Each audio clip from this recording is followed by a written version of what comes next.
In this video, I'm going to be discussing, should you work for a startup company? Now, if you've been watching my channel, you will know that I create a lot of MVP style products or builds, and almost every startup begins this way. They start out with a MVP, a minimum viable product. So it is a most basic version of the product that they are selling to their customer. And if you're interested in creating your own startup, you can check out some of the MVP templates that I've created on my website. So if you decide to purchase one of these templates, you will get access to all of the code, and this code will allow you to do most of the core features of these platforms. And if we click into one of these, we can have a look at the demo application to see if it meets your requirements. So with that out of the way, let's get back into this video. So let's jump into this and look at some of the main things you should be thinking about before accepting a job at a startup. So if you are just new to your career, so if you're just beginning your career in software development or web development, you really want to be thinking about where you can get the most experience. Now in this case, I believe that you should be looking at jobs where you can get a chance to work with more experienced programmers, more experienced developers and software engineers. So this will really shape your career. So it's really important to get that experience at the beginning. And this is why I normally recommend that people do not start at the beginning with building a startup or getting involved with a startup.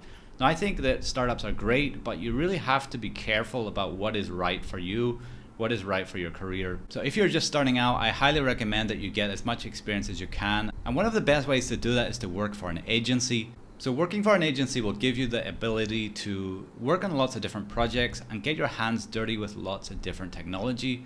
And it will force you to build solutions for problems that you would normally not have experienced if you're just working for yourself or building your own startup. So let's look at the other side of this. If you have been working in the web development space or the software engineering space for a few years already, then maybe you're considering joining a startup at this point. Now, if you already have some experience, that gives you a much better position to join a startup. So you have more skills to bring to the table, you have more confidence in your abilities, and you know that you can probably build solutions to most problems that you will face. So one of the key things that you should be looking at is, are they funded? So have they got funding? And the reason you want to be thinking about this is that it will provide you some level of job security. Now, job security at a startup is very limited, so to speak, anyway.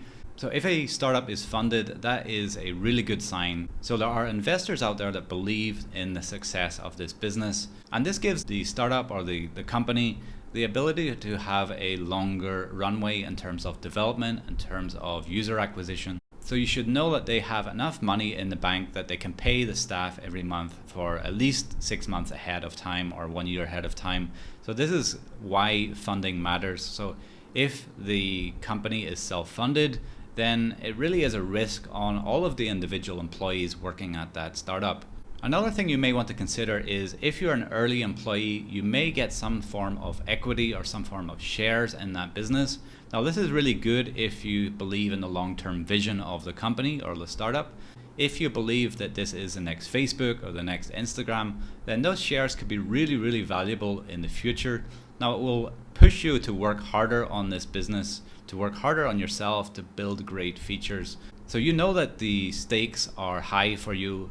If this turns into a successful business in the future, then you have potentially made a great amount of money for yourself in the future, but it means that you have to work harder in the short term. So one of the big things you should be considering also is the commitment and the effort and time that you are required to put into this role. Now, if you have a family, so if you have children, if you have a mortgage, if you have a wife, these are other things that you really need to consider when joining a new startup.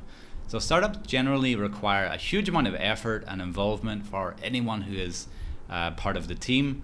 At the beginning, you may find yourself working weekends, working long nights, really pushing and grinding to build something that is going to get off the ground. So that takes an extreme amount of effort, an extreme amount of commitment. I think a lot of people don't realize that when they first start out. So many people think that this is just a regular 9-to-5 job. And from my experience, that is not really what startups are about. Startups really are about growing fast and putting in the work and effort to scale something really quickly. And that requires an amount of commitment that most people don't quite realize in the beginning. And something that you should probably be cautious about. Not to say that you shouldn't do it, but you should really just bear in mind as part of your decision making process. So that's about it for this video. These are my thoughts on joining a startup. Let me know your own thoughts in the comments below, and I will see you all in the next video.